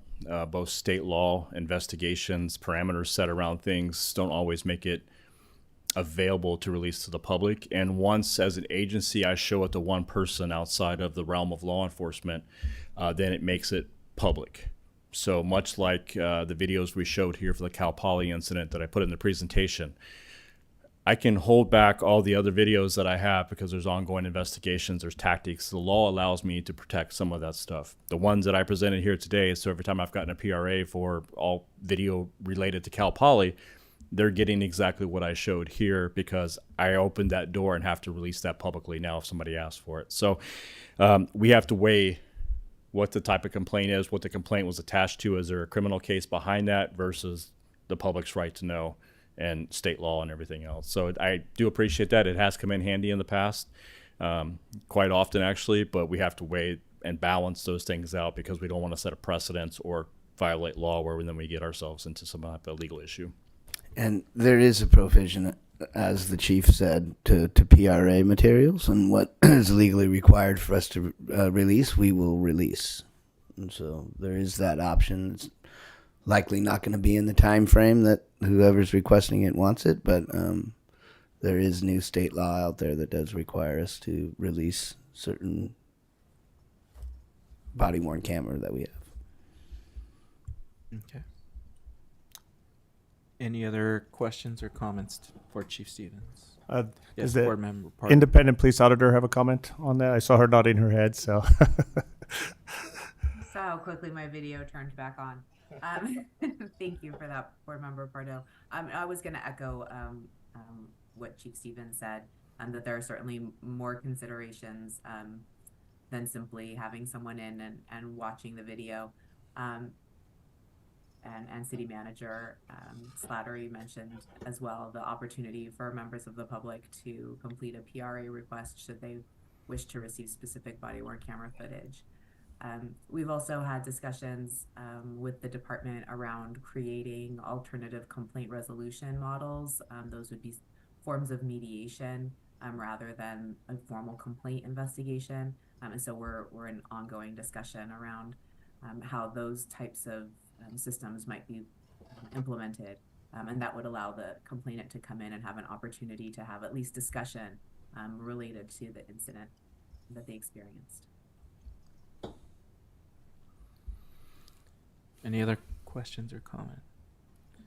Well, I just want to say thank you for clarifying that body-worn camera situation because I oftentimes wondered that too myself. So, Yeah, and I'm happy during these meetings if independent questions come up that if you want clarification from our department or from me personally, then I'd be happy to answer those because I can add insight into several questions that were asked tonight and maybe clarify things a little bit more too. So just always happy to help. okay, perfect. Thank you. Thank you. All right. So the next item on our agenda is staff reports. So Thank you, Chair, and good evening, board members and Chair once again. So as was alluded to earlier, we did take an agenda item to council at the first meeting in October. We did a lot of preliminary work with our council to discuss the potential for automated license plate readers. The county currently utilizes the same system right now, and other jurisdictions in our area are looking at it as well. So we took it to council, looking, to basically to inform council that we were going to do that. During that process, we also brought forward a policy on how the information would be used and policy basically over what are called flock cameras. That policy was well vetted by staff. We worked with Vallejo? Yeah, so Vallejo had worked with an agency called Privacy Oakland, which is an advocacy group for rights of individuals. We made sure that we, went to a draft policy that covered a lot of the issues that were brought up. But there were some other issues that were brought up by council that either they were confused whether or not they were covered in the policy or not, or they wanted to make sure that they were covered in the policy. So through that process, council wanted the COP board to review an updated draft of that policy. And so our city attorney is going to work with EPD and myself, update that policy, and bring it back to the board in the next meeting, which would be in January, for you guys to review. Some of the issues that were brought up were about, there was some confusion about what we can share with other states. There's state laws that prevent that. That was in the policy, and staff's opinion was covered. More of an issue for them was other agencies coming to us and asking us to put out lookouts for certain suspects in certain crimes, and crimes related to abortion, and crimes related to residency and those type of things, and they wanted that more clarified in the policy. So that's something that'll be updated. They also wanted us to look at the private use of these license plate readers and whether or not we could regulate them. That'll be a question for the city attorney. So anyway, the plan is to get that updated by the end of the year, have everybody look at it internally, and then bring it to you guys in January. And then at that point, we'd take it back to council for consideration sometime in January. So if there's any questions, let me know. And I'm a huge fan, Melinda, let me tell you.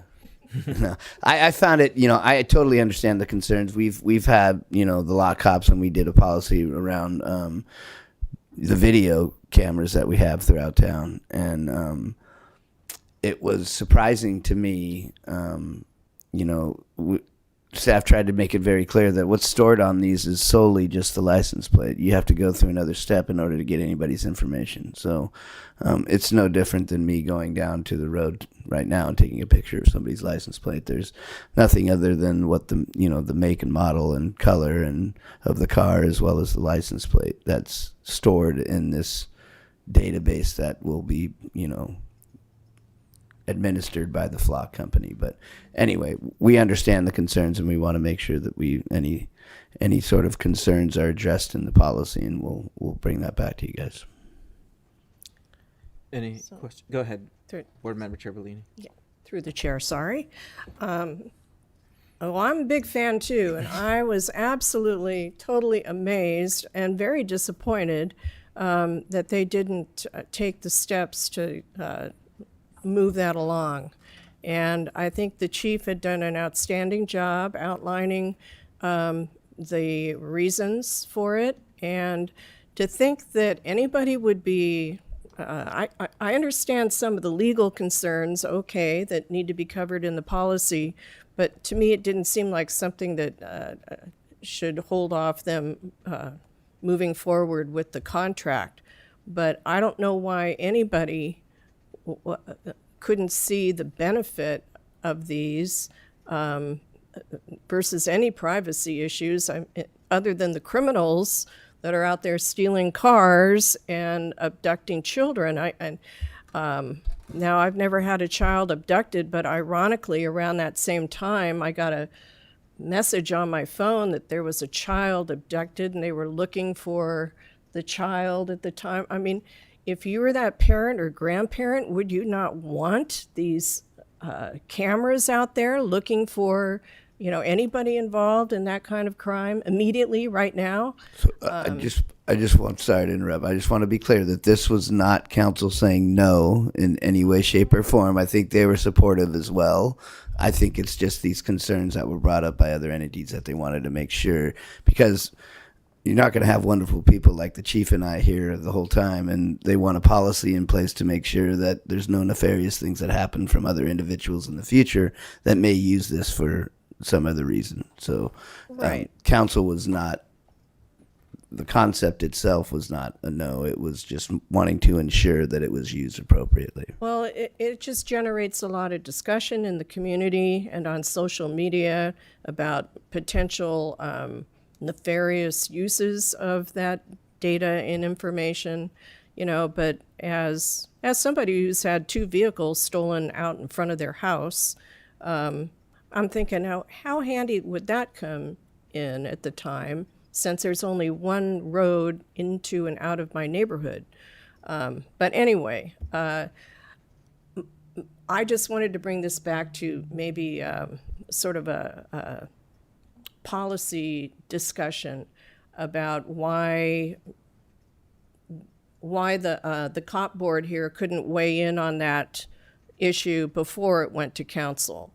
And if, we had seen that presentation and could discuss it with the OIR group, who seemed supportive of the concept as well, that maybe that backing, that the chief could take, we took this to the COPP and they are supportive, and maybe maybe some of those issues would have come up here too. I don't know, but it seemed after the fact. I feel like we were kind of left in the dark. So that is my fault, and I'll take full blame for that. When this was brought to me by the chief, it was at least we were talking about this in department head for at least 6 months, and so I did make sure that we had individual meetings with each one of our council members prior to this, well in advance, at least a month in advance we had discussions about it.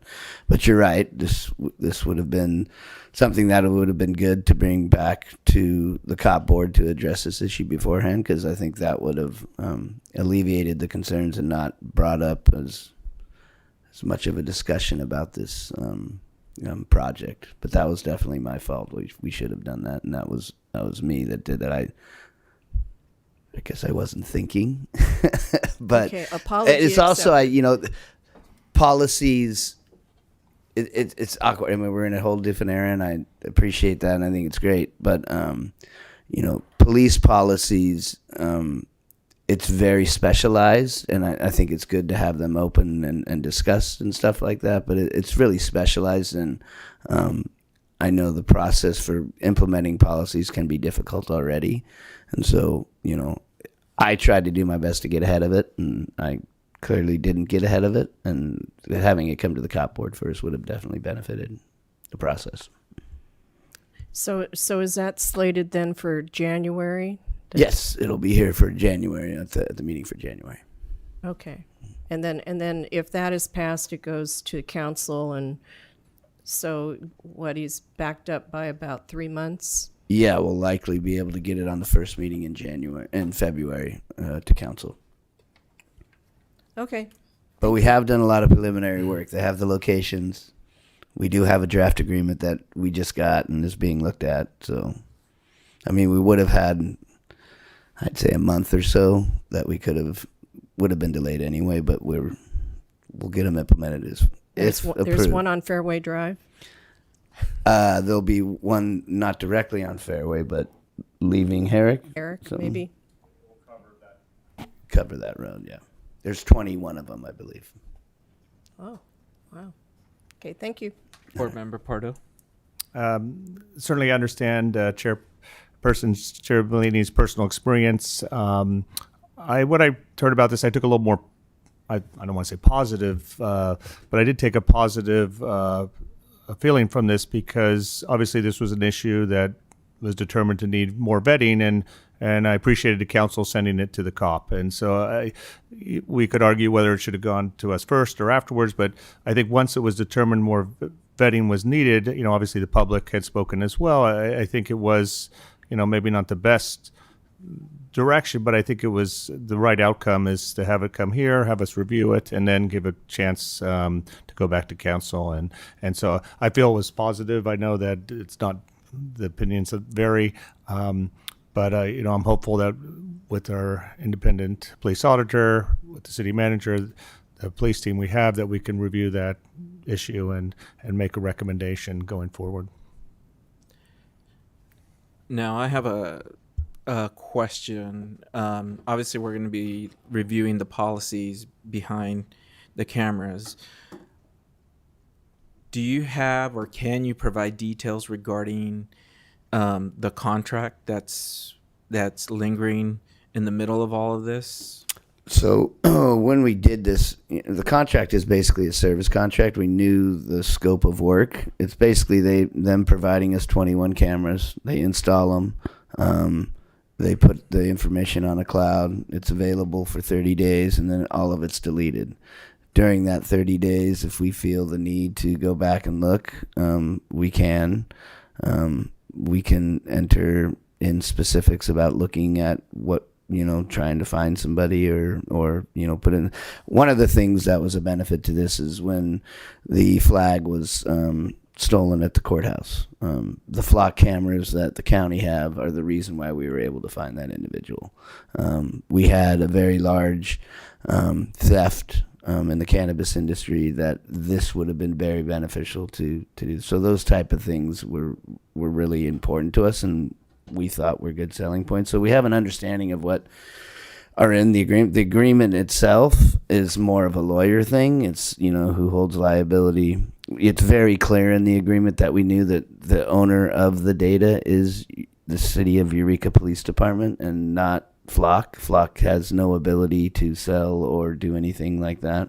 I guess my question more is in terms of cost, like how much. Oh yeah, we know that. So that's the first year $70,000. That gets you installation and the monitoring for that year, and then it's $60,000 a year going forward. The current contract that we're looking at would be for 2 years, and that would be the gist, and obviously with the opportunity to renew after those 2 years.